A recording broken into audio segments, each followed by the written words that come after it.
Good day, everyone. Happy Wednesday. I can't believe it's Wednesday already. And welcome to our session for today. If you have not already, please, we would love to learn who you are. And if you would take a moment and introduce yourself in the chat, your name, your location, that would be wonderful. And we'll get started here in just a second.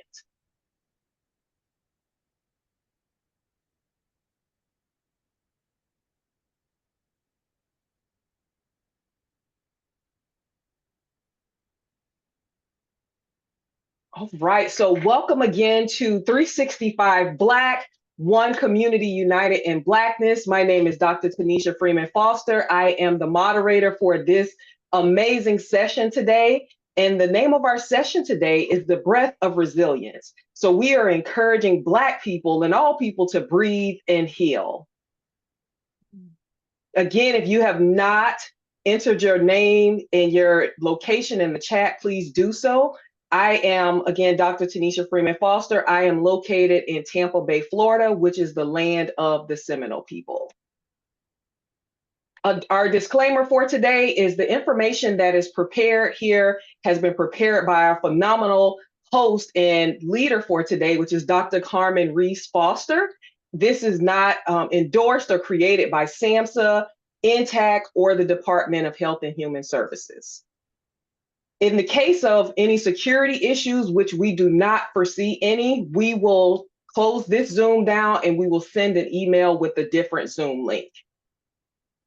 And we just want to remind you, if you are not already connected to INTAC, please make sure that you go to our website, intactmentalhealth.org, and sign up for our newsletter so that you can become aware of future events, future series, future events, future materials that we will share. So this is the list of our partners. Our goal is to make sure that we really address the challenges and the needs and the successes and celebrate the good things that are happening with children, youth, and family mental health, and also serve as a leader throughout the process. Again, this is our 365 Black series, so we want to celebrate our Black brilliance and innovation at INTAC. And these are a few of our colleagues who are doing great work in addition to the work that we are doing here today. And so we just want to uplift them and celebrate them in the work that we're doing intentionally with INTAC, because we know that Black and Brown children and families experience disparities and inequities at disproportionate rates. And so we are intentional about really focusing on Black brilliance and Black innovation as a means to address disparities, as a means to highlight opportunities and increase awareness around things that we can do to make sure that all children thrive. And so this is our focus. We are really intentional and unapologetic about that. And we're excited that you have joined us in this journey. All right, so our vision and services at INTAC, this is one of them. Our vision is that all children, youth, and families living with and impacted by mental health challenges will have access to the resources and opportunities they need to thrive in a comprehensive and equitable system of care. Some commonly asked questions. Everyone that is on the meeting today will receive a certificate of completion after the event. If you are joining with your phone number and it just displays a phone number, please send Joanne Bloom an email after the session and she will make sure that you receive your certificate.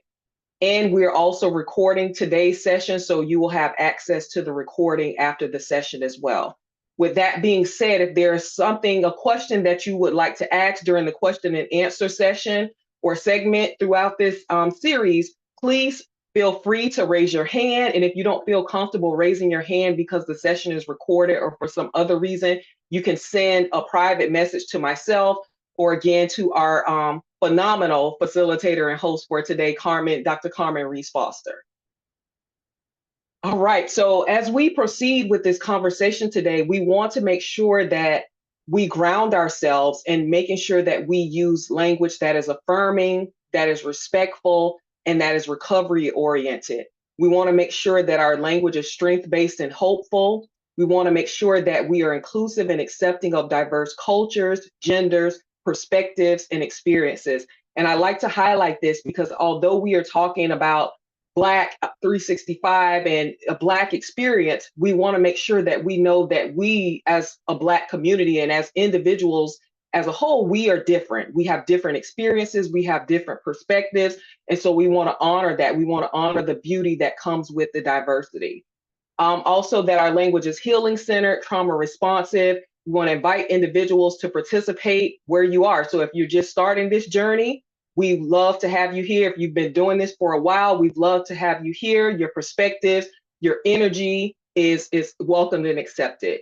And last but not least, I will not read all of these for time's sake, but we want to make sure that what we say is consistent with our actions, policies, and products. That if we say we believe that Black and Brown youth or Black youth families and children, that we want them to thrive, that our policies and our actions and the things that we're doing within our organization should align with this. All right, so again, welcome to today's session, The Breath of Resilience, Encouraging Black People to Breathe and Heal. I'm excited, so excited to introduce our guest presenter for today, our host and leader for today, Dr. Carmen Reese Foster. Dr. Reese Foster is assistant professor at Belmont University. She is also the founder and executive director of the Coalition of Black Social Workers, and she is the co-owner of Pisces Training and Consulting LLC. She is also one of the most fun and exciting people that I know, like beautiful smile and just brilliant and phenomenal energy. So I'm excited to introduce her into this space. So without further ado, Dr. Carmen Reese Foster. And if you can join me in giving her a virtual round of applause, that would be awesome. Thank you. Thank you so much, Dr. Freeman Foster. I want to just first say Dr. Freeman Foster and I share a last name, but we are not related, although That I we wish know that of. we were. I feel like, right. I feel like we are sisters. I feel like we're sisters, really.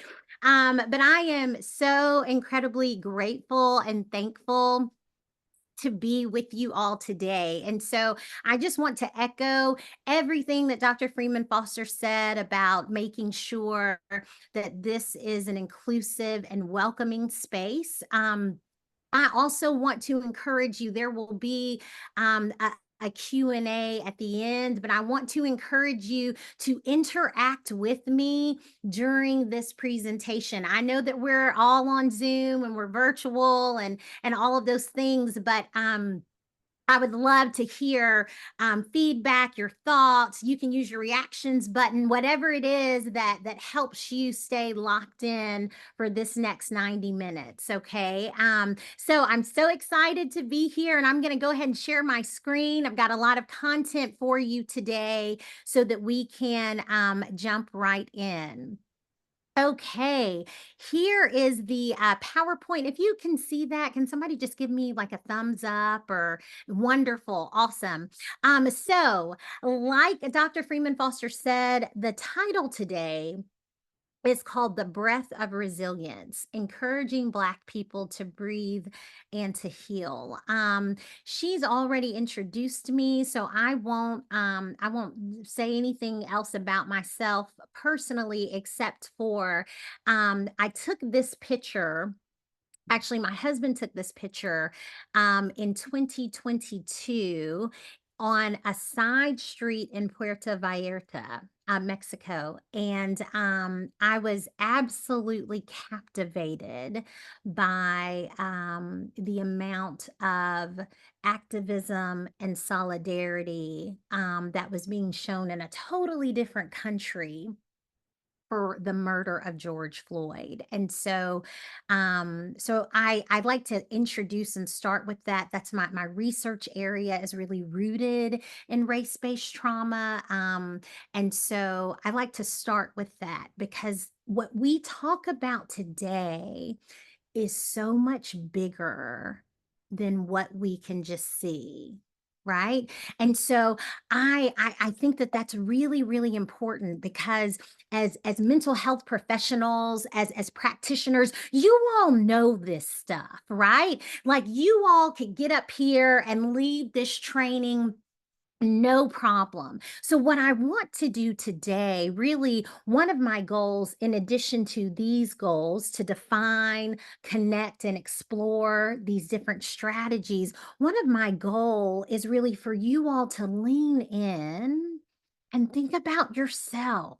Just for the next 90 minutes, think about how you fit in this conversation. Think about prioritizing yourself. We spend all day, every day in our professions thinking about and prioritizing others. Okay, others' needs, our clients, our patients.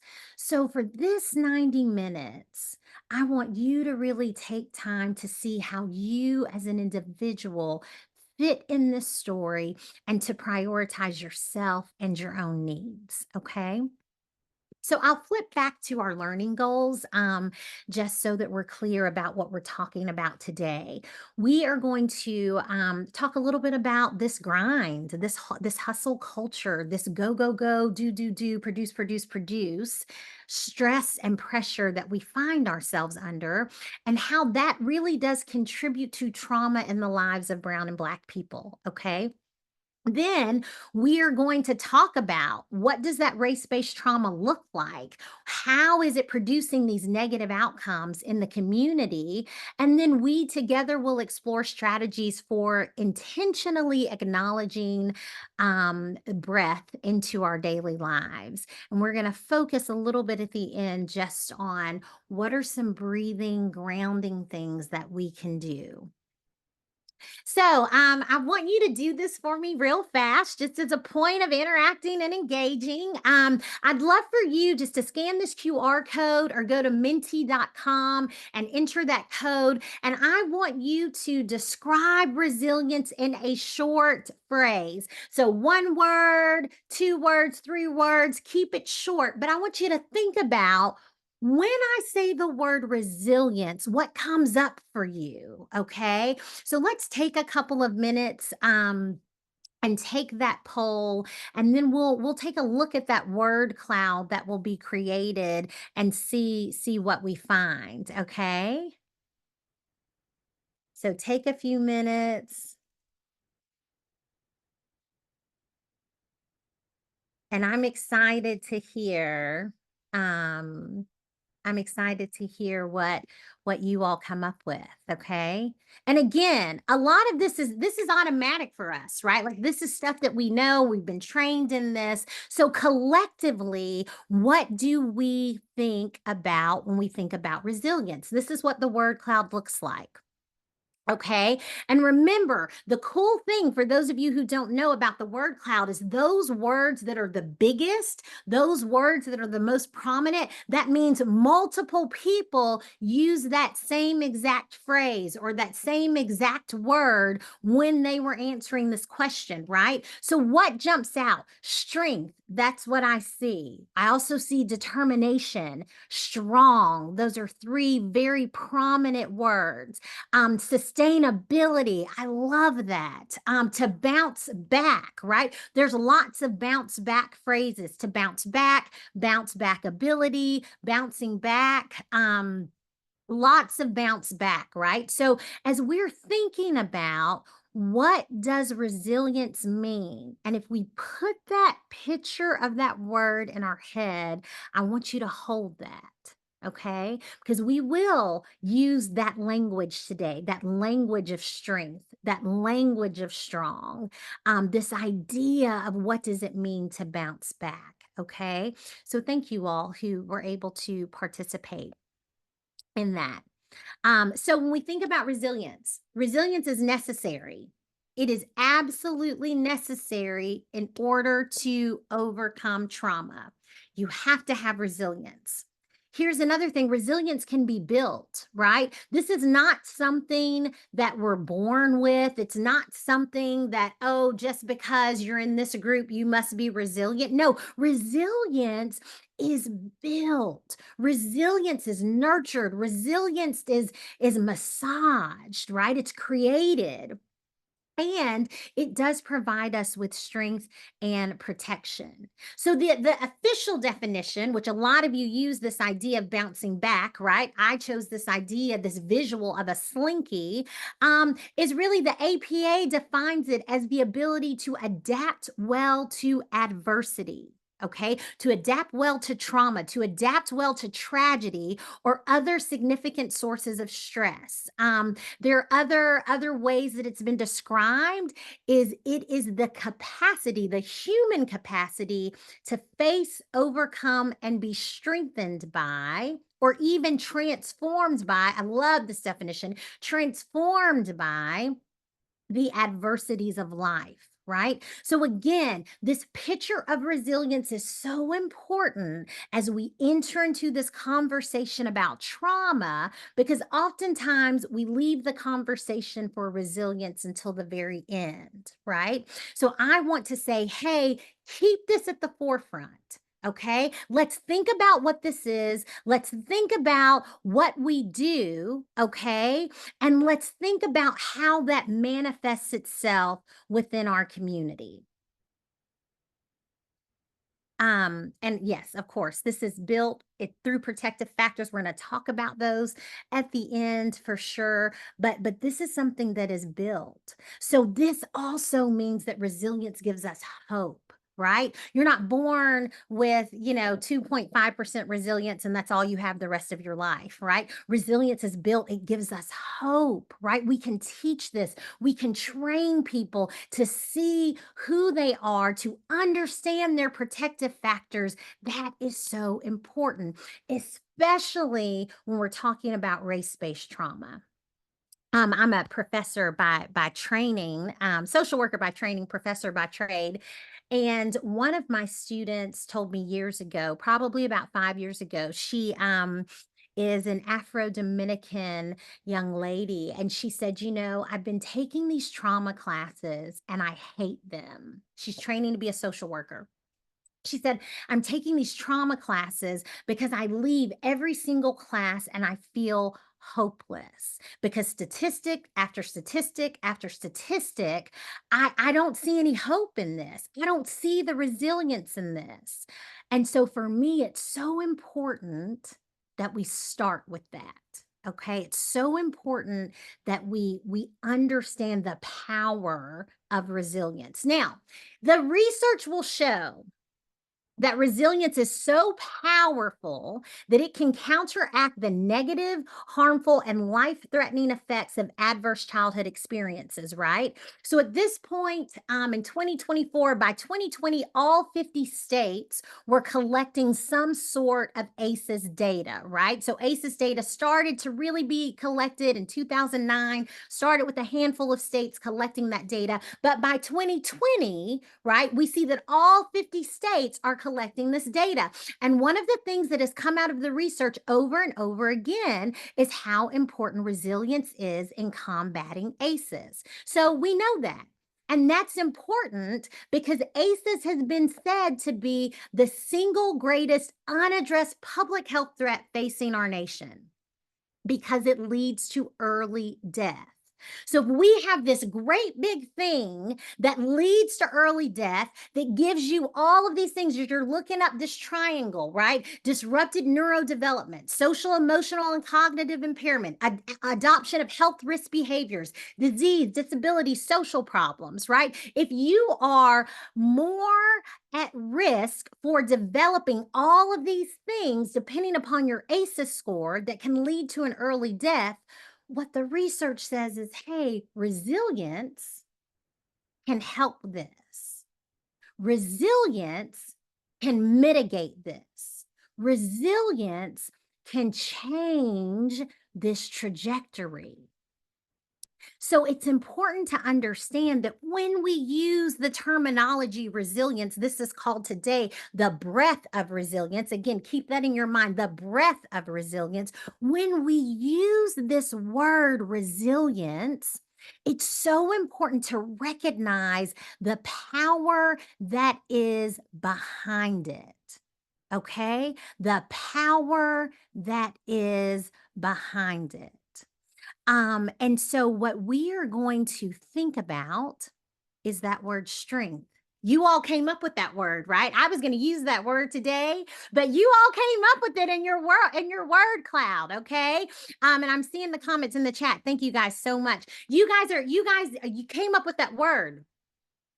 And then we have this phrase, the strong Black woman, right? Anybody ever heard of that? Hands up. Yes, yes. I've heard of this strong Black woman. You might be thinking to yourself, I am a strong Black woman, right?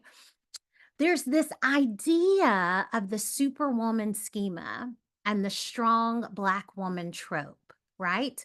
And so we're going to talk about that. We're going to talk about why these types of phrases are problematic, right? The expectation is that Black women are strong and stronger than others. People have even said that we are superhuman, we are supernatural. Look at all the things that we do, all the things that we balance on a daily basis, right? And we do it well, right? And so the problem with that is that this is the trauma. This is the trauma. I see in the chat, I might be pronouncing your name incorrectly. Please forgive me for that. But I don't know if it's Laquita or Laquisha is saying she hates that phrase, right? Arnisha says this phrase is annoying and misleading 100%, right? This is the trauma. So society paints this picture of this strong Black woman, but actually what that expectation is doing is it is literally killing us. The pressure to always be here, to always be strong, to always have it together, to put the community on our back, to put our families on our back, to put our jobs on our back, to put our relationships on our back, to be the one that always goes, that always gives, that always produces. That's not a compliment. That's actually trauma, right? And so, as we think about what that means, let's talk about why that's traumatic, right? And I'm totally fine if you're like, you know what? That's crazy. What are you talking about? I'm a strong Black woman and I'm proud. And I will like to say I'm a strong, proud Black woman and I'm happy and grateful to be that, right? But I don't want that to be have to be my expectation all the time. Okay. I want to also be able to rest. I want to also be able to heal. I want to also be able to have joy that's not attached to something that's trying to define my worth that's external. Okay. So I think also thinking about how we redefine strength when we talk about what it means to be a strong Black woman is really, really important. And if you are on this call, I can't see y'all. So if you are on this call and you were thinking, man, I am not a Black woman. I'm a man. I'm non-binary, I'm non-binary. I'm white, right? Like I'm Asian. I'm not these things. Okay. If you were on this call and you're like, well, I don't really know if this fits for me. And what I want you to know is that we need you as a part of this conversation because we need you to understand what this feels like, how draining this is, that this is actually literally trauma. Okay. And we need you to understand that so then you can also advocate to help us change this, right? We know within ourselves that we advocate on a daily basis, right? But we need each other so that we can help change this. So here's the deal with the trauma, right? And I know we have 90 minutes, so y'all, I'm going to be flying. You will get these slides and this recording afterwards, okay? So I don't want you to worry about having to like take a lot of notes or grabbing everything. I just want you to just be able to listen. Okay. I want you to be able just to listen. So collective trauma, again, this is stuff that y'all know, you're mental health professionals. Okay. Collective trauma is real. We don't get a pass just because we're trained in this, right? It's especially with collective trauma, because it still impacts us. So I want you all to think about what are some examples of collective trauma. Just take a minute. We'll just take a minute or two, just drop it in the chat, okay? I want you just to think about, okay, when I say collective trauma, being Black, yes, thank you, Dr. Jackson. Okay, what else we got? COVID, yes, thank you, Lorraine. Yes, COVID, violence, right? All of these things are considered collective trauma, right? So this is something that we experience as a group together, right?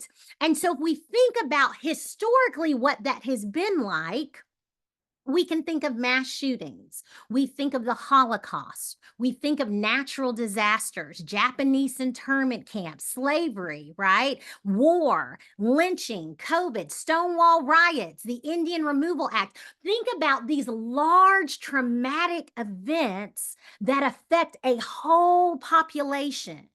And lots of times people are like, oh, well, the Stonewall riots really didn't affect me, so I'm not going to be worried about it. Or some people be like, oh, well, slavery really didn't affect me, so I'm not going to worry about it. Oh, well, the Holocaust didn't really affect my people, so I'm not going to worry about it. Everybody experienced COVID. Everybody experienced COVID. And I think it is a disservice to the amount of pain and agony and loss and grief that we all experience together with COVID to just say, well, I don't know what collective trauma is, because everybody experienced COVID. So that's important. Because again, if our profile is this Black woman, this strong Black woman, look at what she's carrying. Look at the things on this list collectively that she's carrying. Okay. The effects that we know of for collective trauma is the primary level are higher rates of psychological distress. And again, because we all experienced COVID, even if there are international people on this call, we all experienced COVID. And the research shows that there was an increase, exponential increase in anxiety and depression during and after COVID. Okay, so that's that primary level of what happens with collective trauma. Secondary and tertiary levels are fear, right? Both individual and collective fear, feelings of vulnerability, injured national pride, depending upon what the collective trauma is, okay? Humiliation, an identity crisis, and this predisposition to react with heightened vigilance. Okay, so the pain of the past generation is conflated with the threats of the current generation because we're constantly on alert. We're constantly in fight or flight mode. We cannot rest, we cannot breathe because of collective trauma. That's just one kind of trauma. Okay? Another kind of trauma, intergenerational trauma. Also sometimes now called transgenerational trauma, right? Depending upon if you're talking about within the generation, across from it, throughout the family.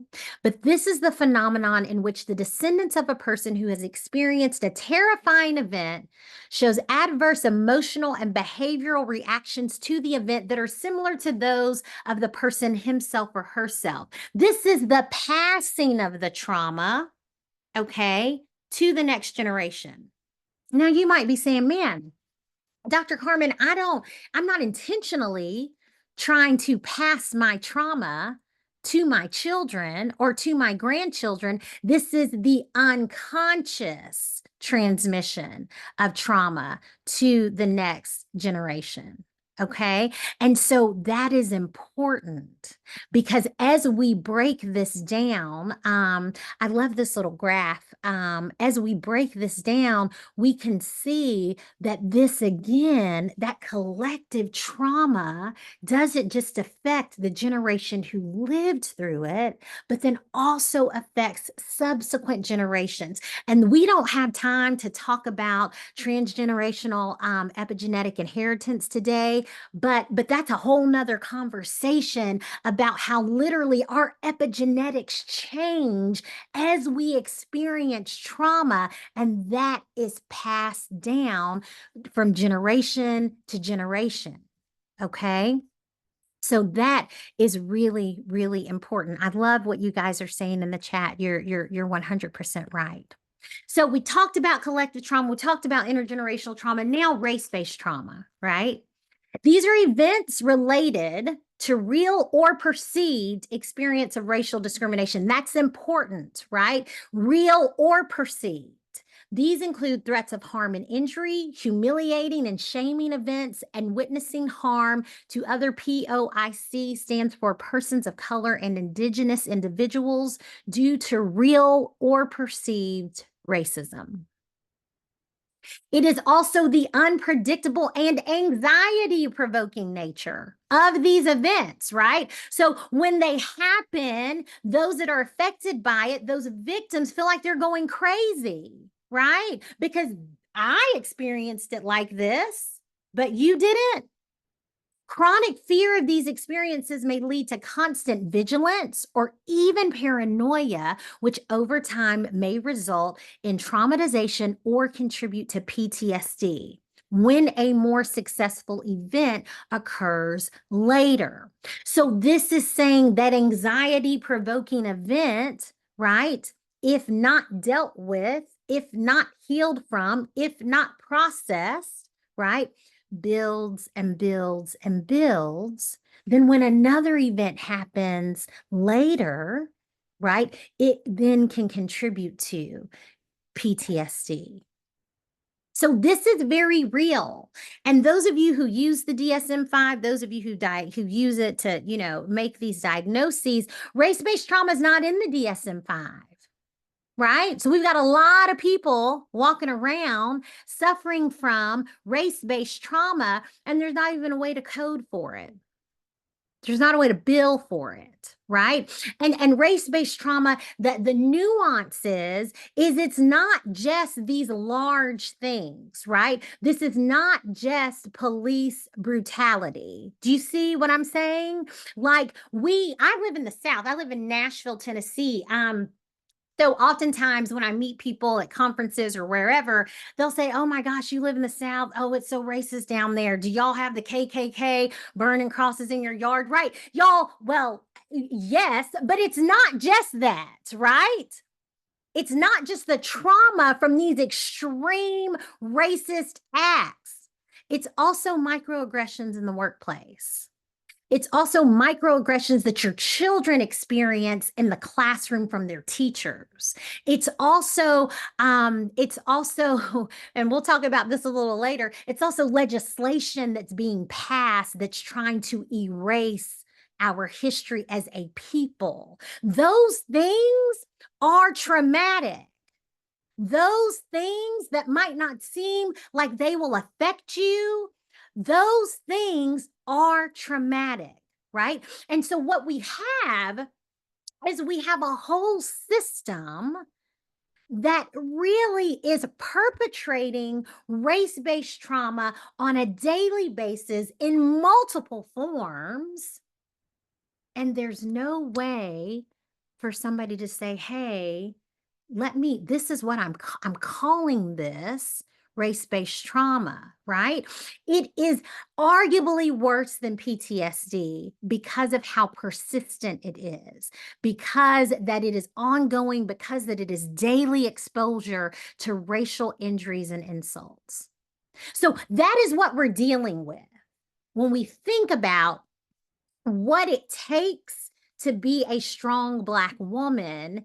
These collective trauma, intergenerational trauma, race-based trauma, these are the things that we are dealing with on a daily basis, right? And so again, just to kind of make it plain, because we don't talk about this enough, we don't teach this enough. We've just really started using this language in the literature since, like early 2000s, okay? So the individual racism, right? The microaggressions, the racial slurs, the jokes, the devaluation of racial difference, the idea of feeling like you don't belong here, the actual literal signs and words that you don't belong here, right? So that's that. But then there's also the systematic. There are these policies that are racist, whether it's housing, whether it's medical, whether it's educational, financial, law enforcement, infrastructure, even that the intent was to make it so that their Black folks didn't have access. So let's build a bridge.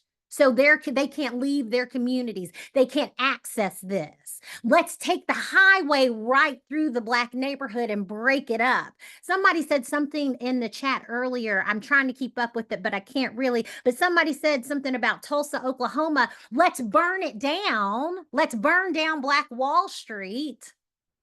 And so we displace and we kill and we murder all the Blacks, right? And then we rebuild it and it looks totally different. It's lost its authenticity, right? Book bans, right? This idea that DEI stands for didn't earn it. So there's this constant proving that we belong. And I love this movement that is happening where, my friend sent me this meme a couple days ago that was like, I'm no longer, going to be in spaces that don't, celebrate me, that only tolerate me. I love this energy from movements like that. But at the end of the day, because of both the individual and the systemic, there is this constant proving that we don't belong, that we don't fit. Okay. Those are things that we carry.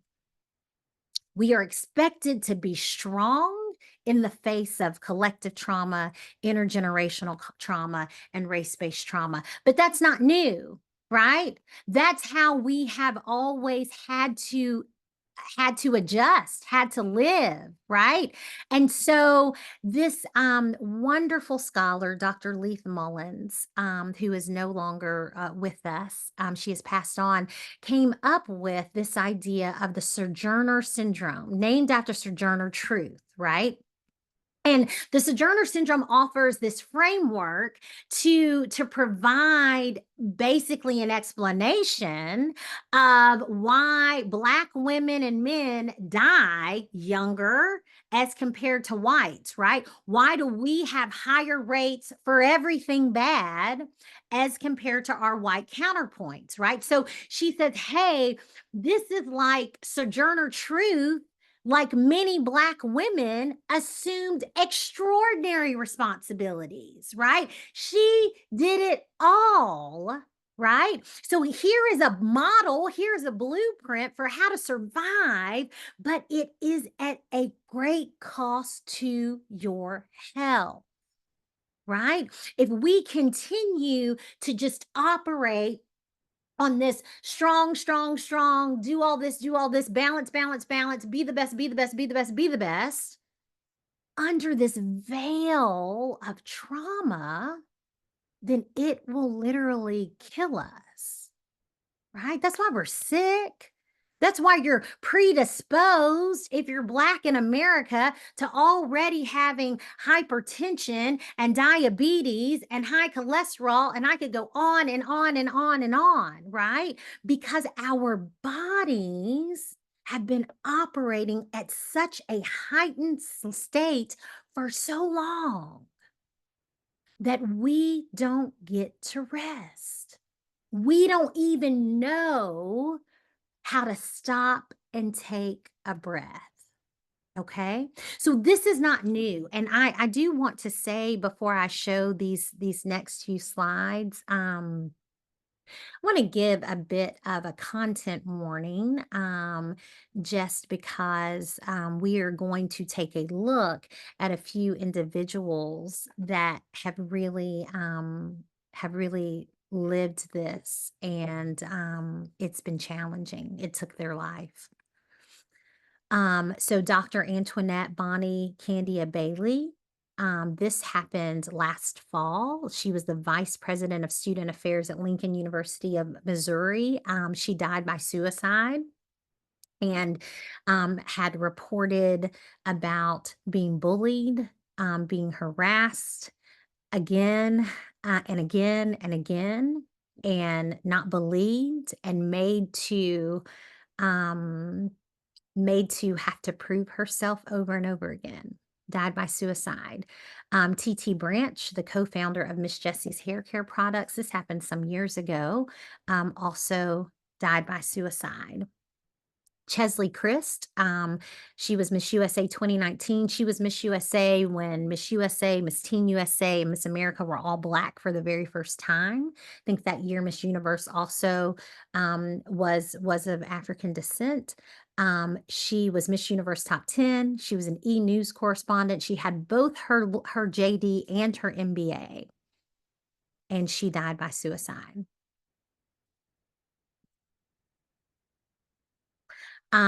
Twitch, this also happened about a year ago, who was the DJ and the executive producer of The Ellen Show. He was an actor. He died by suicide. Ian Alexander Jr., Regina King, the famous Regina King, he also died by suicide.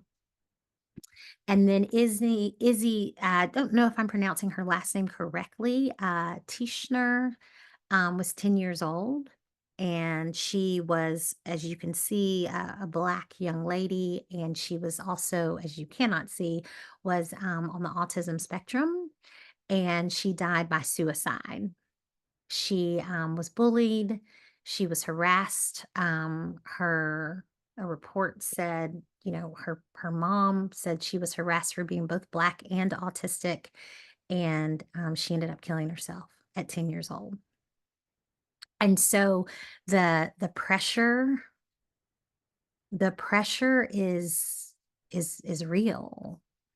The pressure that we face. It's not something that is, I just want to make that clear, right? Because I know that maybe, especially if you work in spaces where people don't know a whole lot about Black people, the pressure is real and the racism exists. And then the trauma from that is killing us. And so I say that, and this slide has a lot of words on there. Sorry about that, but I wanted you to have all the information in one place. Because when we think about suicide, because I just now had mentioned 6 people, Black people who died by suicide, suicide has this myth that it's a white people thing, right? Like Black people don't kill themselves. What you talking about, right? We have this myth in our society that suicide doesn't affect us. So we don't talk about it. We don't educate people on it. We might actually educate people on it, but we're thinking, oh, not in my family, right? Well, the reality is that suicide among Black youth, right? So I showed you Izzy, 10 to 24, a 36.6% increase from 2018 to 2021. Black children under the age of 13 die by suicide at nearly double the rate of white children. Double the rate. This data is from 2021, okay? 79% of adolescents of color reported experiencing individual racial discrimination on social media, right? So as we're thinking about this, right, it's important to think about, where are we living? We're living in a time where young people have access to everything because of social media, right? So yes, that can account for this increase. But because of that cyberbullying, because people are now saying, I might get in trouble if I call you the N word in class, but if I text it to you or send it to you in a DM or write something about it in a comment under a picture, that's a different story, right? So the rates are significantly higher among Black youth who are experiencing this discrimination. Discrimination is a universal risk factor for suicidal ideation among Black youth. So it is a universal risk factor for suicidal ideation among Black youth. Discrimination, y'all. And it is even it can predict the deterioration of the mental health of Black people decades later, right? So we mentioned ACEs before, and how ACEs can predict when you're older, kind of leads to this early death. Well, ACEs, the majority of that original ACE study was on middle-aged, middle-class white men with insurance.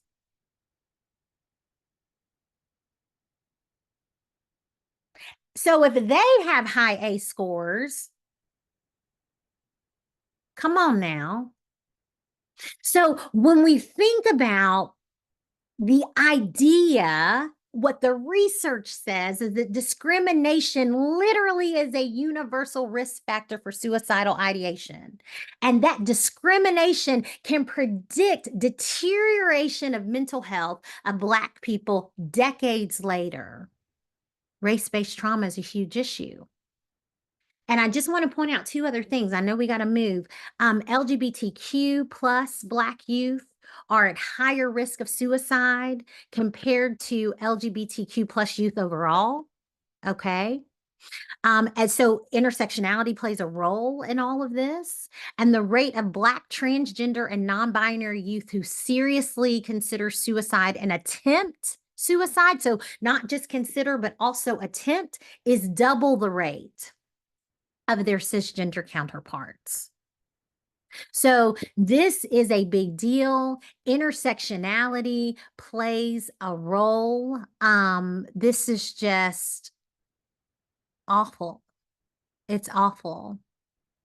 And I see Miss Mosley, Tandra Mosley, has written in the chat that she was 16, her first attempt, and 22, her second attempt, but was suicidal throughout my entire youth. I am so, so sorry.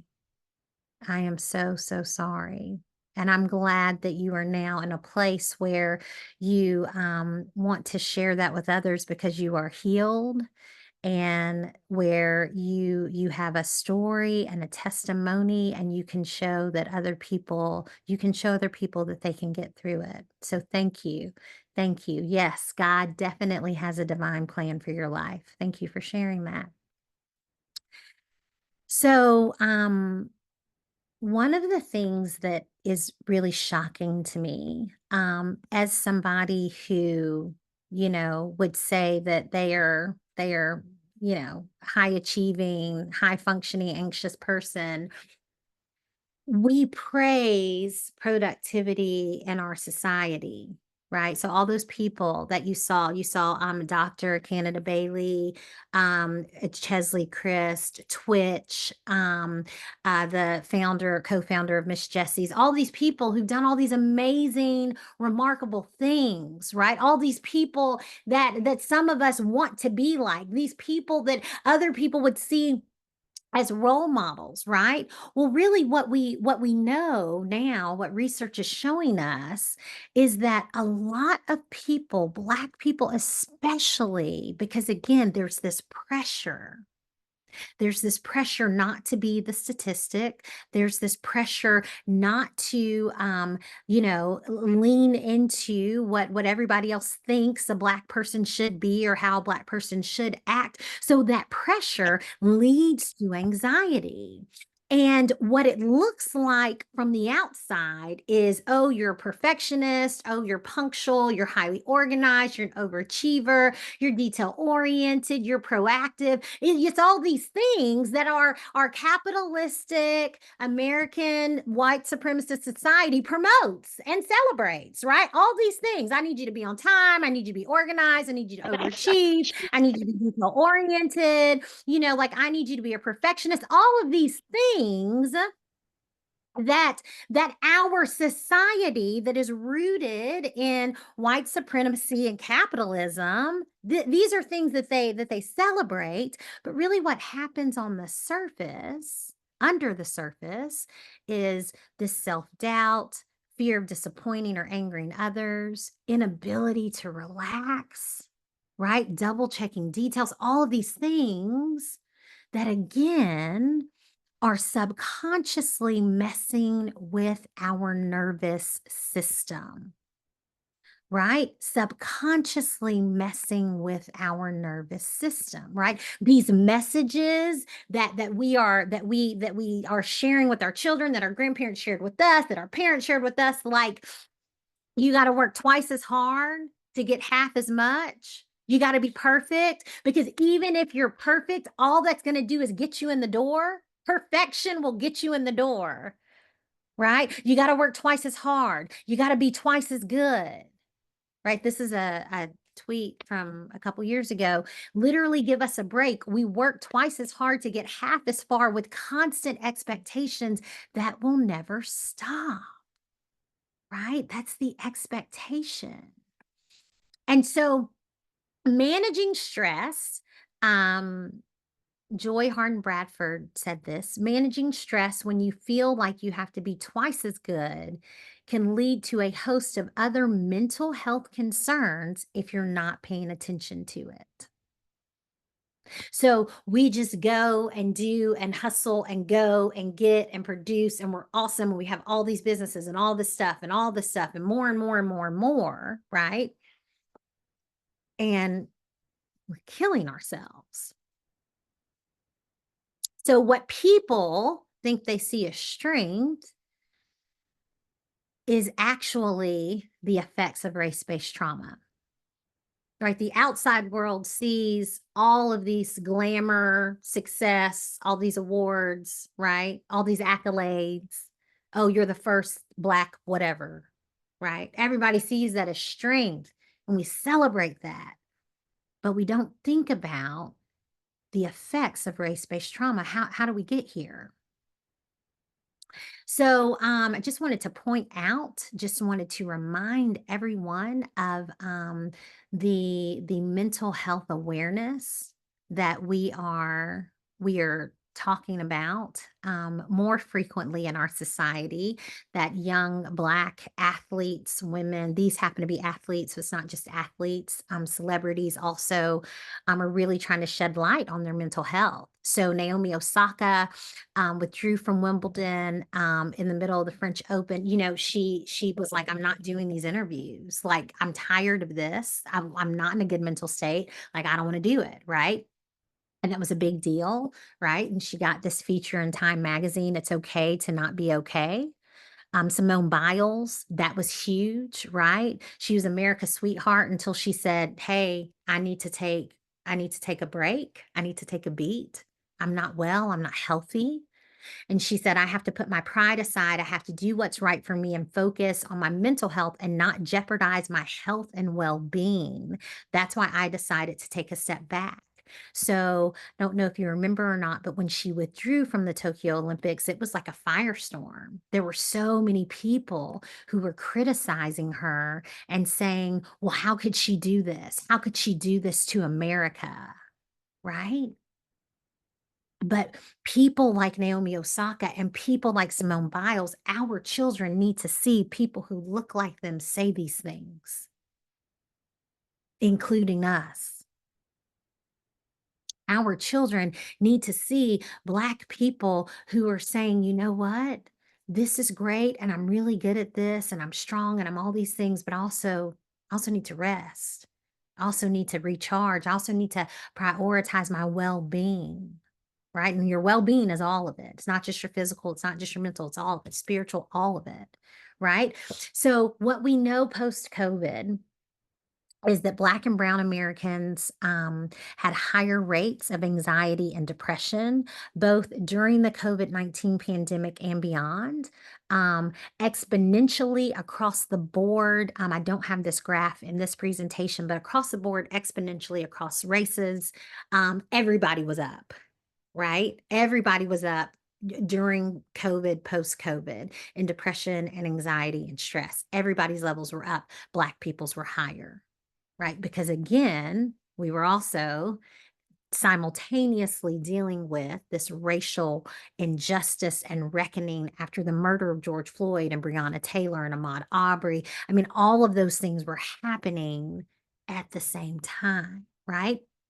So even though also, right, sometimes people be like, well, Black people don't report as much. And, there are all these stigmas in our community and all these different things around mental illness. And those things are true.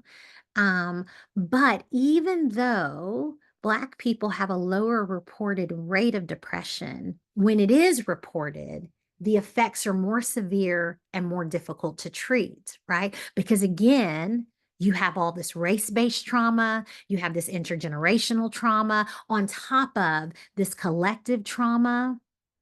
And so it's more severe when it happens to us.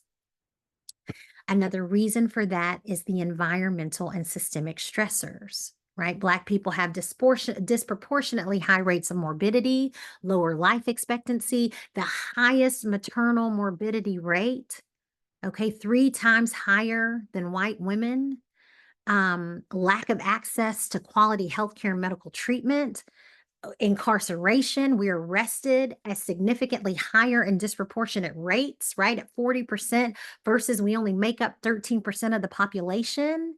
And then the home ownership rate for Black people is 30% lower than white homeowners. Okay. So this is just a couple of graphs just so that you can see kind of that research um, about the home ownership, 30% low, 30% percentage points lower, right? This is 2021, y'all. We're not talking about 1950, we're talking about 2021, right? As we think about groups that are overrepresented in poverty, that's this side. If you can see where my dots are of the graph, you're overrepresented in poverty. Black, overrepresented, right? Under the age of 18, underrepresented more. Ages 18 to 64, overrepresented. 65 and older. These are the things that we're dealing with on a daily basis, both individually and systematically. And these are some of the physical health challenges that we deal with: high blood pressure, diabetes, stroke. African Americans are more likely to die at early ages from all these, from all causes. That's the reality. That's what we live with, right?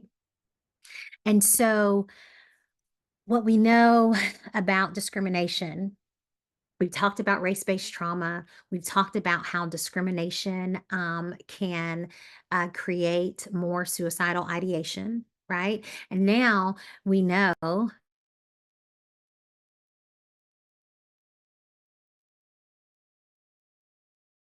Sorry about that. I was muted. I hit a button. Now that we know about the racial trauma, we know that discrimination can alter brain structure. It can worsen mental health outcomes and take a physical toll on the body. So this thing that people want to say isn't real, this whitewashing of our circumstance, our situation, our history, right? Those things are taking a toll on our bodies, right? So there's a lot of pressure. And I will just kind of breeze through this. We think about why this is all happening, particularly as we're thinking about those suicide numbers, exposure to racism and anti-Blackness specifically, trauma, right, due to violence. You guys, some of you all wrote violence at the very beginning. We were talking about collective trauma, trauma as due to the exposure of violence and violent communities, social media, stigma, right? There's still such a stigma around mental health in so many communities of color, and then also access, right? So these are things that contribute to those high rates of suicidality that we're seeing, and this idea of the superhero schema. Many Black women in America report feeling pressured to act like superwomen, projecting themselves as strong, self sacrificing, and free of emotion to cope with the stress of race and gender based discrimination in their daily lives, right? So the schema is made up of these 5 things, right? Number one, feeling obligated to present an image of strength. I want you to think about the images of the women in particular who committed suicide that we looked at earlier. I want you to think about this, right? Feeling obligated to present an image of strength, feeling obligated to suppress emotions, resistance to being vulnerable, intense drive to succeed despite limited resources. Okay. Feeling obligated to help others and self sacrifice. In a nutshell, right? We have seen that those are the things, right? That's what the data shows, that these are the 5 elements that make up the superwoman schema. And this has become the norm. It's become the expectation and the standard that, hey, you know what? You just got to suck it up and get through it. Suppress your emotions. Hey, guess what? Such and such is hurting. You got to be the one that's over there to help them and just sacrifice yourself. Hey, you know what? You want to be the best. You want to climb the ladder. You want to be the VP or the CEO. Well, you're not going to have as much resources as everybody else. So just, get it done anyway. Oh, and don't be vulnerable because that'll be used against you, right? We can be vulnerable, but you can't. That's reserved for other people, not for you, right? This has become the norm. This has become the thing that we have said, okay, this is the standard. Right. So we think it's a compliment when somebody says, oh, you're a superwoman, you're a superhero, right? And we think about like, I think about superheroes. Black Panther, Captain Marvel, Iron Man. We think about these people with these extraordinary abilities. People, they are beloved. They come in, they save the day, at sacrifice for themselves. They sacrifice for others. They sacrifice themselves and they save the world.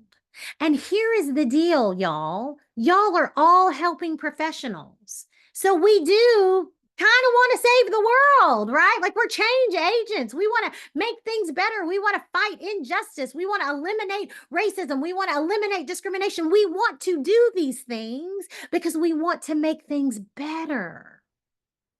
But the problem with the superhero schema, the problem with the strong Black woman trope is that if these people that are saving the world, think about the superhero movies, think about Black Panther, with the exception of Black Panther and the family, because they were kind of isolated. Think about all these other superheroes, right? They're lonely. They only rely on their colleagues.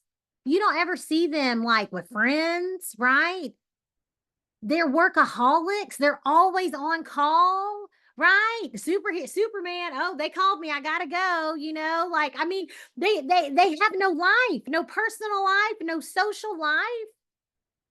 They die young. I think we're on like our 10th Spider-Man, right? All of these things happen when you are a superhero. Again, we have been told that this is the goal, that this is a compliment. Let's glorify the superhero. But in reality, that's not the goal. That should not be the standard. We got to get rid of this mentality that, oh, you are a strong Black woman, so you're a superhero. Don't call me that. Nope, nope, nope. Let's figure something else out. We have to erase that standard because it is traumatic. That standard adds to the trauma. So we circle back to resilience. And one of the words we used for resilience was strong, right? One of the words that we used was strong and power, right? Black women are constantly strong, but we need to develop a new form of resilience, and that is within our breath. We're going to build resilience, and we are going to make this new norm an opportunity to rediscover ourselves, to get in touch with ourselves, to literally not just using our breath, but to literally engage in this multi-sensory experience where we breathe, right? And part of that, building that resilience, right? We're gonna talk about breath in a minute. Part of building that resilience is dealing with protective factors. And in my own research study, right, some of the things that came out was relationships, being in relationships that affirm you and your Blackness are so important. That's a protective factor. Going to therapy and talking to a trained mental health professional, not just relying on your own training because you are a mental health professional, that is also a protective factor. Movement, engaging in some sort of walking, exercise, yoga. How do we decrease those cortisol levels? That's a protective factor. Engaging in some sort of mindfulness practice or meditation practice or breathing practice, right? That is a protective factor. Spirituality, right? That is a protective factor. Yuri Bronfenbrenner said, I tell this to my students and I teach undergrads in the classes that I teach. I always let them know every child needs at least one adult who is irrationally crazy about them. That also goes for adults. As a protective factor, you need to know who is irrationally crazy about you. Who in your phone can you call, right? Can you touch base with, and you know they've got you? Who is irrationally crazy about you? Other protective factors that we talk about, self-care and rest and joy, and just quickly, because I want to get to the breathing and I see our time. But quickly, we think about self-care. I just want to say one thing. Please do not limit your version of self-care to the American capitalistic version of self-care, right? Audre Lorde was the first to kind of use this in a way that really, really manifests it for Black people in a fantastic way when she said, caring for myself is not self-indulgence. It is self-preservation, and that is an act of political warfare. And she said this in the 1980s as a Black lesbian activist, right? Who said, you know what? Nobody else is going to give me permission to rest and to care for myself. And so if I am going to do this work, I am literally saying, right, that my care for myself is my resistance. My care for myself is the rebellion. My care for myself is the reframing of the strong Black woman trope. Just give her the leftovers, she'll make it amazing. She was like, no, my care for myself is so important because that is my self-preservation. So self-care is important, okay? And then rest is also important. If you don't know Trisha Hersey, if you haven't followed her, she wrote this book, Rest is Resistance. She founded the NAP Ministry. She tweets a lot on there, Instagrams a lot about that. But she says to not rest is really being violent towards your body, to align yourself with a system that says your body doesn't belong to you. Keep working. You are simply a tool of production, is a slow spiritual death. Rest is a form of resistance because it disrupts and pushes back against capitalism. Okay. So again, another call to say, hey, let's let's um let's remember this. Let's remember about the importance of rest. That is our resistance.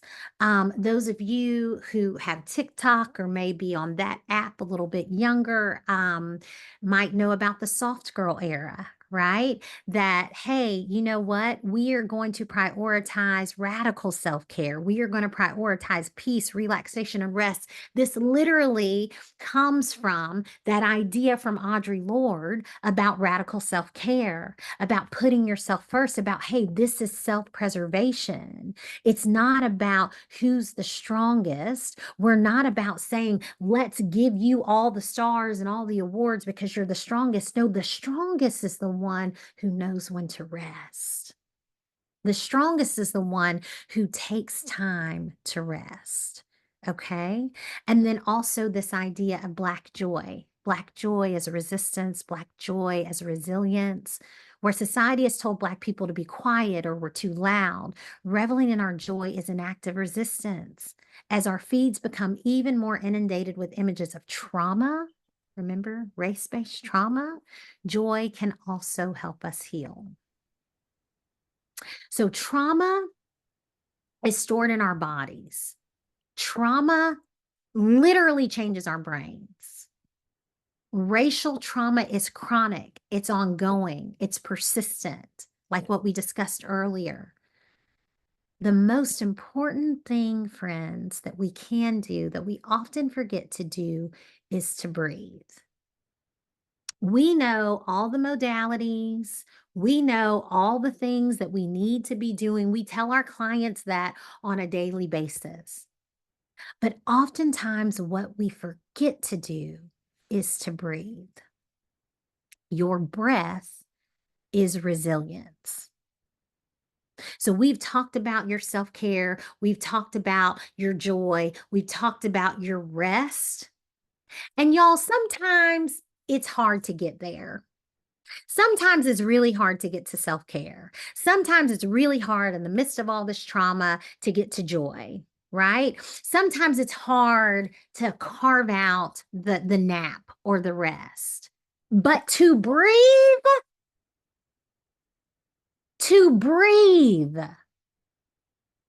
y'all, I'm breaking it down to the least common denominator, right?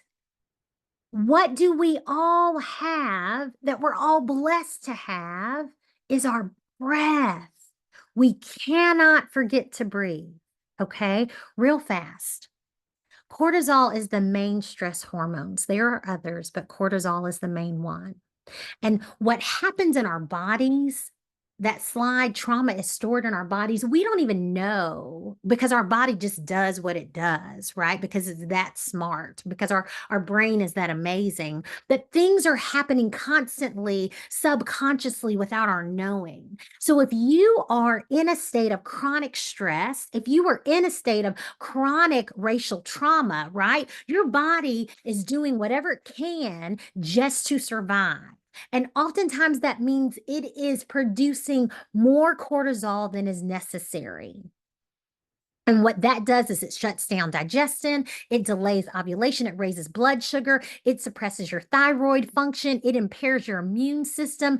It does so much damage to the body in excess amounts, and we don't even know that it is happening.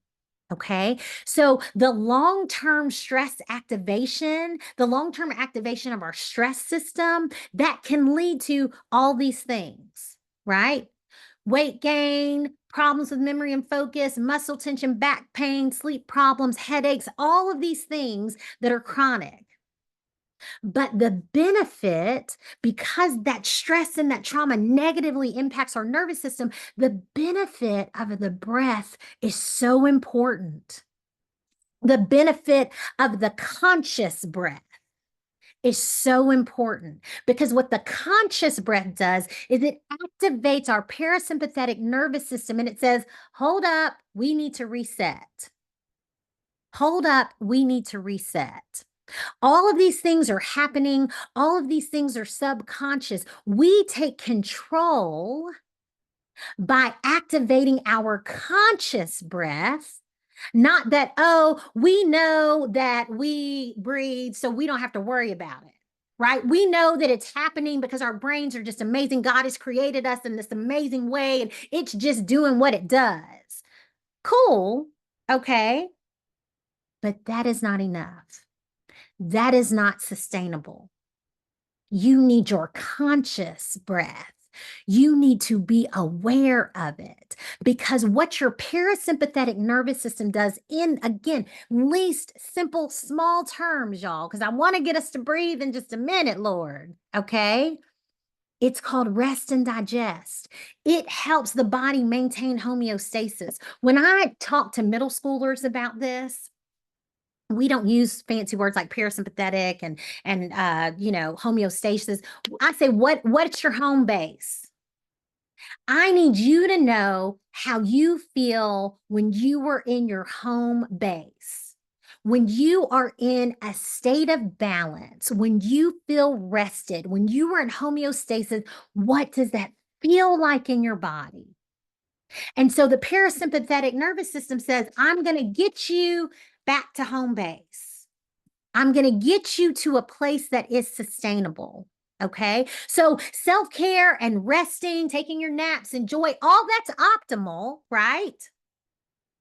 But sometimes, okay, I'm going to hit you with this. I'm going to go back so you don't see it yet. I'm going to hit you with this, and you're going to be like, okay, it's okay. You don't have to agree, right? But because we live in this hustle society, I dare to say that for some of y'all on this call, even thinking about self-care or thinking about taking a nap every day is a burden. That's more stressful. That is adding to your plate, right? That's the optimal. That's where we want to be. That's the where we want to climb on the mountaintop. We want to get to a routine self-care. We want to get to routine rest. We want to incorporate joy every single day. But for some of us, even that feels like too much. For some of us, even that feels like a burden. Okay. And so, because of that, just breathe. Focus on your conscious breath first. Okay. Your breath is literally the most powerful form of resilience, because what your breath does is you control it. Okay. You have power over it, and it gets you back to home base. It regulates your parasympathetic nervous system. It is connected to you. You have control of it. And it is a sign of life, right? So as long as you have breath in your body, you have purpose. As long as you have breath in your body, you can say, whoa, let me pull back. Even if it's just 5 seconds. Oh, let me pull back and let me inhale, exhale. Do not take that as something that is small. Okay. There are different types of breathing exercises that you can do. I've listed a few here, okay? There are different ones that you can do, but I don't want us to minimize our conscious breath, because I think we minimize it. I think we minimize it. And I think we try to do the self-care thing, we try to do the joy thing, we try to do the rest thing, and then if we don't, we feel badly about ourselves, especially if you're somebody that's functioning in that high functioning anxiety category, right? Somebody who's an Enneagram 3, who's an overachiever, who's always trying to go, do, right? Sometimes we need to reframe it. So focus on your conscious breath. Okay. So this is what I want to give us an opportunity to do before we shut it down for questions, is finger breathing. Finger breathing is one of the easiest things that can be done. You can do it in a meeting. You can do it sitting down. I mean, don't do it while you're driving. All those things. If there are mobility issues in your hands due to arthritis, or some other things, it might not be as feasible to do the touching part of it. But what finger breathing does is it offers you a couple benefits. One, it promotes deep relaxation very quickly. Two, it is multisensory. So it's not just the inhale for 4 seconds, exhale for 6 seconds, right? And that, again, that is also fine, right? Some of you all might have, different apps that you follow the dot and you breathe in when it grows and you exhale when, all those things, right? Whatever it is that you use is amazing. But what finger breathing does is it's multisensory. So it's also touching. So that touching and that movement and that sensation is so very critical because it can get you into a deep relaxation. There's a surgeon, and she like recorded herself talking her clients through finger breathing before they were to go under anesthesia. And she said she used to send this recording so then they could just listen to their cell phones, especially if they were really nervous, if they were very anxious, and they could listen to it so that it could calm them down. But that's even how powerful this is. And this is all that it is. All right. This is literally tracing your fingers. And as you go up, you're inhaling, you curve, and then you exhale. That's it. As you go up, you inhale. When you curve down, you exhale. Again, you go up, you inhale, you curve down, you exhale. As you go up, you focus on the inhale, you curve down, you exhale, and then you go up, you inhale on your thumb, you curve down, you exhale. That's it. That's how simple finger breathing is. Now you can get fancy with it and you can choose a word of the day, right? You can inhale peace and you can exhale chaos, right? Like you can get real creative with it. Y'all are a creative people, okay? You can get super creative with it. But one of the things, and I see, I thank you so much, Tandra, for, I'm just looking at the chat and I've missed a lot, but thanks for saying this. She taught her 7-year-old granddaughter this. My children do this, right? This is something that is so simple, right? That children can do this to quickly regulate themselves, to get them in touch with that parasympathetic nervous system. What I also love is that older people can do this, right?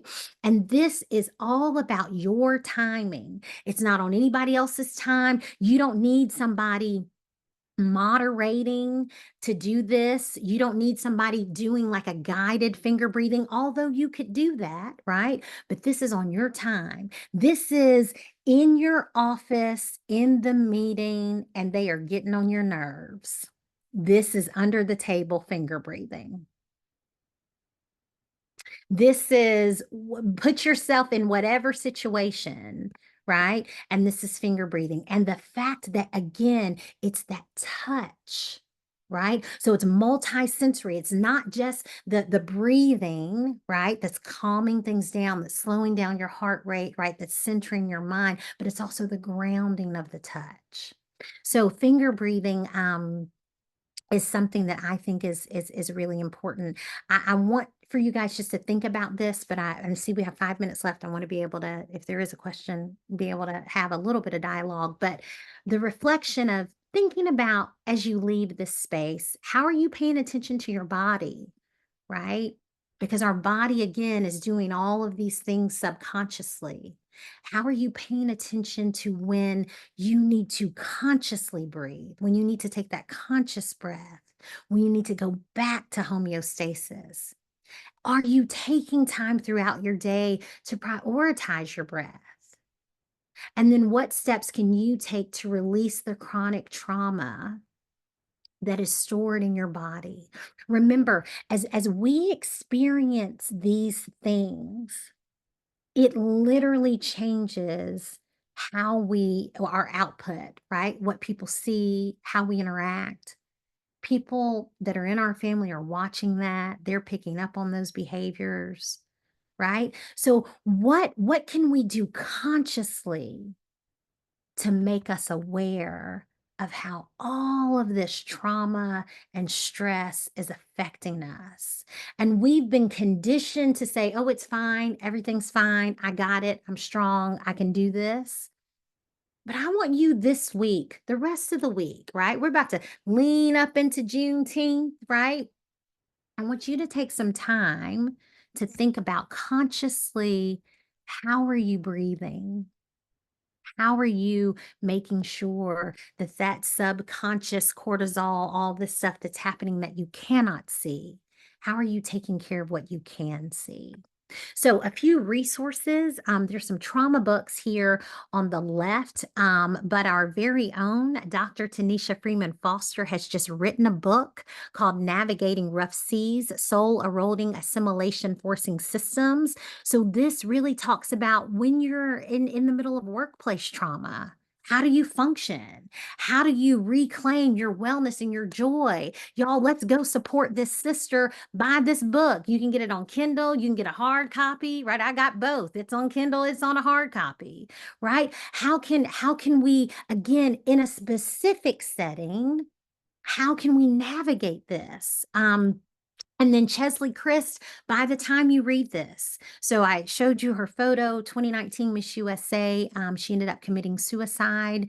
And this actually was a memoir that she was writing. And her mom was able to finish it and get it published. And the last text she sent to her mom was, by the time you read this, is how she started it. And so again, I think that these are things that let us into the minds of our heroes, of our superstars, of our role models, and what they're going through and how they're dealing with it. So those are some really, really great resources. There's also a couple websites, Black Girls Breathing, and there's a Black Women's Health Study, that if any of you are interested in participating in that, and they've already given like a lot of data around some of these things that we talked about today.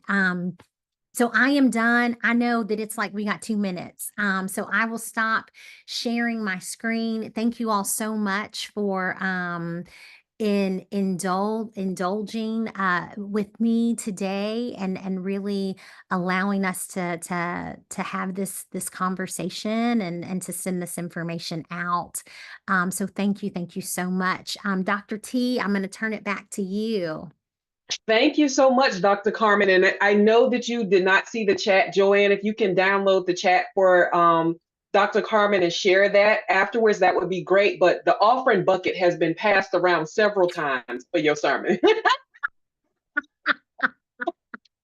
So I just Awesome. want you to know that, and sending virtual applause, virtual love to you. Thank you for the energy that you brought to this much needed and critical conversation, and just increasing our awareness around how racism and trauma and stress show up in the workplace, how it shows up within us, and being aware we can unlearn it because we learned how to be those things. We learned how to be perfectionists. We learned from someone modeling the way that it was work over wellness. And so thank you for increasing our awareness because we learned it. We can unlearn it for ourselves and for the young people that are around us, for the people that look up to us, that we supervise, and to our clients, to those children, to those families, to those communities. And so thank you for that. Also, Joanne shared in the chat with everyone a link to our survey. Please make sure that you complete that survey. That allows us to share the results with our funder. It also allows Dr. Carmen to see all of the great things that you shared in the chat, and also opportunities for us to continue to do this at Intact. What else do you want to learn about? Is it a part two to this conversation? It is another topic. That is your voice to us. So please make sure that you take time to fill that out. And so I will pause here. I know we're at time. We want to acknowledge the time, but we also want to, Dr. Carmen, if you are up for it, maybe stay on maybe a few more minutes and we can have a question after party.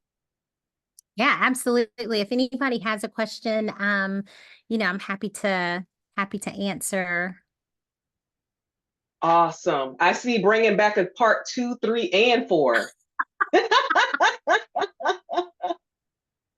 Awesome. Thank you all so much for participating. If you have to leave, we want you to know that we see, we hear, we believe, and we celebrate you, and we welcome you back into this space. We have another presenter that will be coming on later this month, Stacey Thompson, to talk about the intersections of race, to talk about harm and resilience and well-being in the workplace with a pride intersection. And so we're going to talk about intersectionality and what that means. If you're able to stay on, please stay on. If you have a question, please raise your hand. I think Miss Yvonne, I seen your hand raised first. Is that correct?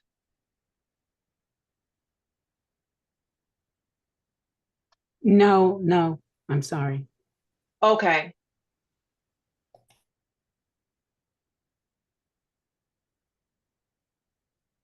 Any questions or comments that you would like to come off mute and share? All right, Dante, is that correct? That is correct. That is correct. First, I want to say thank you for sharing. Well, just a wonderful reminder of the work that we do. And I am currently working on some resilience work for educators. And so if you could just speak a little bit to why this work is important for teachers, because I think this is at the core as to why teachers are not hanging on, why they're just Yeah. walking out of the profession. So that would be great. Thank you. Yeah, no, I'm actually I'm giving a talk at Alabama A&M on Friday, kind of around racial trauma in the K-12 educational system, child welfare. But one of the things that's so important is teachers don't have the same training as mental health professionals, and so one of the real challenges in education is they don't know what to look for. Um, my husband was a teacher for many years, and they just don't know what to look for. They don't realize that most of them are kind of operating out of vicarious trauma. They're victims of vicarious trauma. And so, again, right, they care so much. They have these big hearts. They want to do such great things in the world, but it has come at a cost to themselves a lot. So they're not looking out for the warning signs. They're absorbing so much from kids who have experienced so much, and they're really burning out very quickly, right? But also, I mean, I kind of feel like they're not just burning out, but they're also experiencing vicarious trauma. And they don't yet, education doesn't have that language yet, and that depth of knowledge, because that's not really a part of their training, right? Like vicarious trauma isn't a part of their training. So they don't really have those tools yet to really even understand what vicarious trauma is. So they just leave the profession, great, wonderful, amazing teachers. They just leave the profession and they go elsewhere, but that trauma is going to stay with them, right? Like it's going to follow them because they haven't dealt with it. So I think that resilience for teachers, I think part of it for them is really understanding more about how the trauma is affecting them on a daily basis, because after COVID, it's totally different for these teachers. Yeah. Yes. I am a former principal of an elementary school, so and a mental health therapist. So you're all over it. Thank you. Thank you. Yeah, of course. Good luck. Good luck with your resilience training. I love that. Thank you, Dante. We have Tandra up next. First and foremost, let me say thank you so very much for your outpour. I am definitely one that was in the chat that was, Amen, you better preach. I mean, like you was bringing this like this was Sunday morning word. Thank you so much for that. And thank you so much too to Dr. Foster. You guys always bring that sauce in the room. I mean, every single session I have sat in has been high quality, top tier information, and I am so very thankful for it. Dr. Carmen, my question to you have so much passion. Like your presentation is so very passionate. What brought you into this field? What is your personal story behind what you do? Yeah, well, I will do it. I will give you like the itty bitty short version. And I'm a social worker by training, and that was never really the goal. And I graduated from undergrad and I got accepted to law school. But I graduated early, so I had like 6 months before I needed to start law school. And so I moved to Baltimore City, moved there from straight from undergrad from North Carolina, and started working with teenagers and worked with this young teenager. She was 16 years old. She was amazing. She was a volleyball player. She was like top of her class. She was awesome. And I will never forget one day she lived in a very impoverished area. For anybody that knows anything about Baltimore, it's a city of great need. I love Baltimore. It's a city of great need. And she was like, "Well, I need to tell you that I'm pregnant." She was 16. And I was like, "What?" I was like, "How did this happen?" And like I had been kind of walking with her through like her life and never saw her mom. Her mom didn't show up at any volleyball game, didn't show up at any school thing. And so she is pregnant at 16 and her family's like so ecstatic. They're like throwing her a baby shower. She's sending me an invitation, like, "Come, my mom's throwing me this baby shower." And I was like, I don't understand. There's so much attention and joy given to this pregnancy at 16, but there was no energy given to when you got an award for being student council president or volleyball, what co-captain or whatever. And it was at that moment, and she was like, "Well, my mom had me when she was 16." Right. And now she's pregnant at 16. It was at that moment where I said, "You know what? And I'll just be real transparent here. I have loved her with what I felt like was like, I was like, I'm loving her. I'm telling her about Jesus. I'm like building a relationship with her. I'm giving her everything that I have. But that is not enough to understand the systemic racism and poverty that she is now celebrating and going back into that cycle because she had a way out, right? She was top of her class, athlete, student council. She had everything that you needed to have on paper to get out, to be the first one to go to college, to XYZ. And I did not have enough knowledge around systemic oppression and the cycles that people are in. And I was like, okay, I need to go back to school. And then I went and got my MSW and wanted to be in a space because social work affords that systemic look and that systemic focus. And so I wanted to be in a space where I could learn so that I could merge all these things I thought I was doing well, building relationships, loving her with Jesus, all these things I felt like I was doing right, but I needed more academic training to make it make sense. And so that's what led me to social work. Yeah, thanks. I went to UNC Chapel Hill for undergrad. I went to University of Maryland in Baltimore for my MSW. It was a great place to study social work. And I got my doctorate at University of Alabama.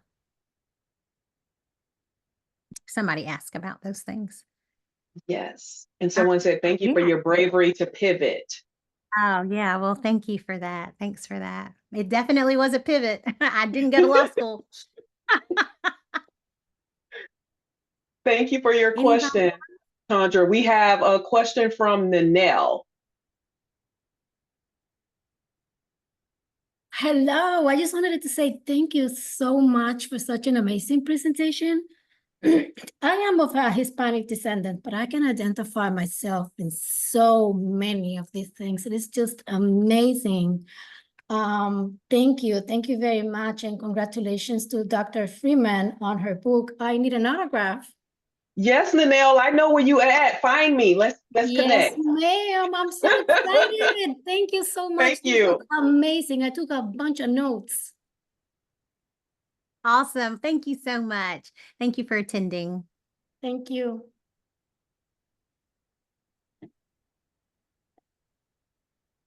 Additional questions, comments. I think that's all the hands that I see up.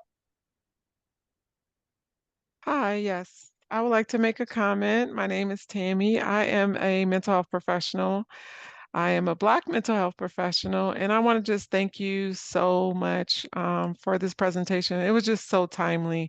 I was just writing that in survey because I experience a lot of recently burnout and compassion fatigue being a therapist. I'll be honest with that. And just that whole notion of we just have to be strong, we just have to keep pushing. Also, just the shortage and the small amount of mental health professionals amongst the Black community. I didn't know how small the profession was until I hear the statistics of how few of us is out there. And then you talk to individuals. I spoke with a woman yesterday who's probably in her 70s, and she's looking for someone who's EMDR trained, and I am. But her insurance and her lack of funds and my excessive amount of caseload and et cetera, I listened to her, but I really felt um, paralyzed to help her because it's not enough. And you talked about access to mental health services and just her needing and really desiring that specialty, that specialized treatment, and not being able to really provide that. Plus, and then I thought, well, maybe I can do it for free and this and that. And I'm not rich. I don't get I don't get paid a lot. And just, overextending myself and just having to realize that I need to breathe. I need to take time for myself. It's okay to rest. And I mean, we know these things, but just to hear it and get it just feels validating. And I just appreciate you. I appreciate what you said. I appreciate all that you're doing and done. And I'm just so thankful that I joined today. So thank you. Thank you so much, Tammy. I'm glad you joined today too. I'm glad you joined today too. Thank you for coming. Thank you so much. We have two more, Dr. Monica and then Urania. Oh, wonderful. Thank you again. This has been phenomenal. Dr. Foster, you have set the atmosphere for the beginning of the summer to allow us to regroup. And we're at the halfway mark of closing of a new year with a lot of transitional trauma still being in the atmosphere from COVID and life in general. I wanted to ask you, as you know, this information being so powerful, how do we encapsulate it to sustain it in real time to become habits and transformational in life when we know that challenges do come? Is there a support group that continues to implement these practices so that individuals can come to a space where they, like I said, because we have to unlearn what we've learned a lot of times. And as adults, as you're aware, brain structuring retains things that help us to feel safe. And sometimes dysfunction does that.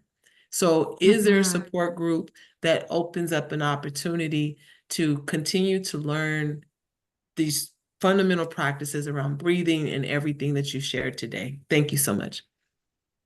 Yeah, Dr. Caffey, those are great questions. So I will answer honestly and say I don't know of any organized support group where, the idea would be to kind of talk about these principles. I know sometimes I feel like Dr. Freeman Foster led, I don't know if it was called a support group, but it was like a group of Black women who were really invested in just taking time for self-care and for healing and joy and all of those things. And so I know that there are things that happen, but I don't know of anything specifically currently. What I would say, two things quickly. One is I think we have to be, because so much of this is deeply embedded in our society, because in our systems, so much of this is real. I think we constantly have to be okay with just calling it out, right? And speaking these things into those systems. And that is going to be exhausting, right? And so, and when I say system, I'm not just talking about your workplace or, society as a whole. I'm also talking about your family, right? Some of these ideologies terminology, some of these things that need to be reframed, some of these things that need to be unlearned, were learned in the context of family. And so I think even being the one in the family that's like pointing these things out, being the one in the family system that encourages your own mom or your grandmom or your aunts or whatever to rest and to breathe. I think having those conversations in the spaces that you occupy are so important, and not being afraid to have those conversations in those spaces is important. But because that is exhausting, I think it's simultaneously important for you to develop your own support circle, right? Whether it's your girlfriends that also, you know, are kind of in alignment with you philosophically about these things, where, you know, y'all hop on a call once a month or once every other month just to be like, hey, how is it? I need some support.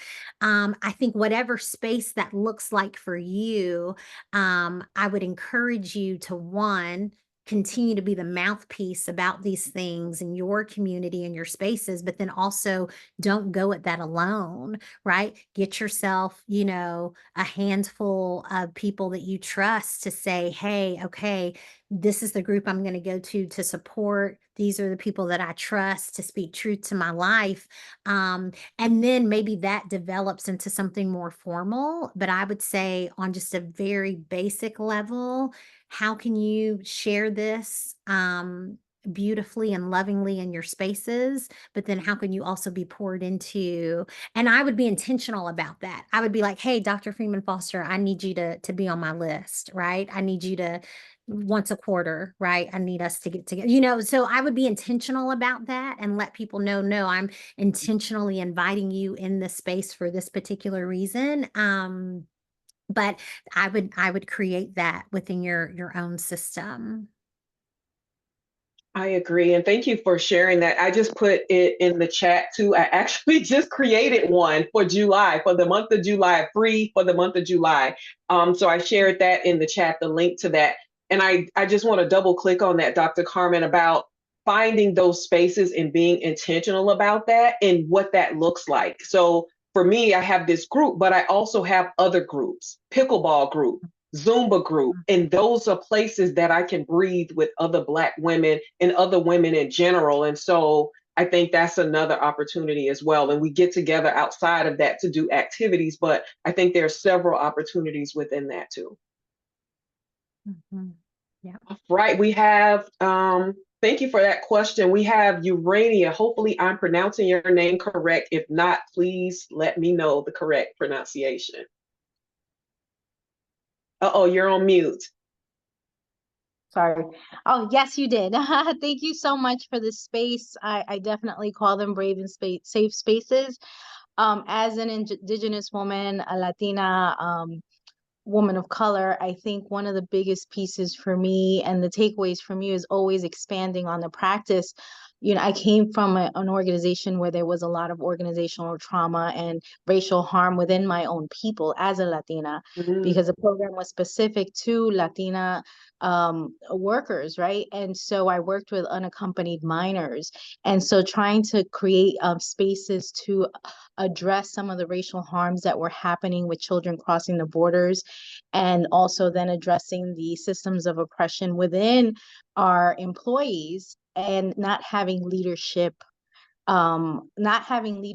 like just support, was one of the most taxing and difficult experiences that I've had in my career. And I think it, you know, I always said to them, you know, I'm here to defy the status quo, but I felt like I was by myself most of the times. And in some instances, it was how do you begin to dismantle, right, and decolonize the thoughts, the practices that we as organizations tend to do when we are in spaces that don't believe in this work or are resistant to the work. So I want to thank you, because I know I'm on the right path. I'm now a professor and holding a human services degree program at Monroe. But it took a lot. Yeah, it took a lot. And I am teaching a racial harm in the criminal justice system course, but it's these spaces, right, that we create for ourselves that lead us into also understanding the work from a spiritual level, right? And I refer to us as spiritual warriors fighting the good fight, you know, being able to address and bring in spirituality into our practice as social workers, and really getting a sense of what that looks like for the people of color, the communities of color that we're serving from all walks of life, right? And breath work has been one of my key things, and I'm happy to say that my university has embraced it. So I'm teaching it to students in class because, you know, we're teaching our next generation of students that are doing this work. And so it goes with, you know, standing out sometimes and going against the grain. And I felt it. I felt the pain and the harm, and I still kept going, you know. And so now I'm in a space where, you know, I find that a rejection is a redirection. And Right. there's always going to be space where someone will listen. And I Mm. want to thank you, because your work is exactly where I'm heading to. And I'm again, it's great to hear and see that we're out there and that we're spiritual warriors doing this work. So thank you to both of you. I love that. And congratulations to you. That's Thank you, amazing. That's thank you, thank amazing. you. Yes, that is awesome. Right, everyone. Thank you so much again for your questions, for your comments, for taking up these multiple offerings for Dr. Carmen and this phenomenal job and this energy that she has brought us today. Again, the slide deck is in the chat. You'll also receive a copy of the link to the video and to the slide deck. Dr. Carmen's information is in there. So I just want to double click to Dr. Carmen. Maybe you can elaborate on this. The person that was just speaking, you are the founder and executive director of the Coalition of Black Social Workers. Are you actively accepting new members? Oh, absolutely. Yes, yes, yes, absolutely. Membership is free. I just dropped the link to the website in the chat. Yeah, absolutely. So we'd love to have you. We do a big conference every year. It's located in Nashville, and it's a a time is had at our conference, but it's a great opportunity for just exchanging ideas and learning and networking, and really pouring into each other. So it's a beautiful space. Awesome. Thank you Thank so much again. And if you want to reach out to Dr. Carmen, her contact information is located in the slide deck that you'll receive. So she was available to you for your questions. If you have presentations or partnerships that you would like to work with her on, please feel free to reach out to her. And if you have not already done so, please take time to fill out this survey so we can continue to bring this fire and this energy. All right. Thank you again, Dr. Carmen. Thank you to everyone who's attended today. Please be safe, be well, and take time to breathe. you. Thank you, everyone. Be well.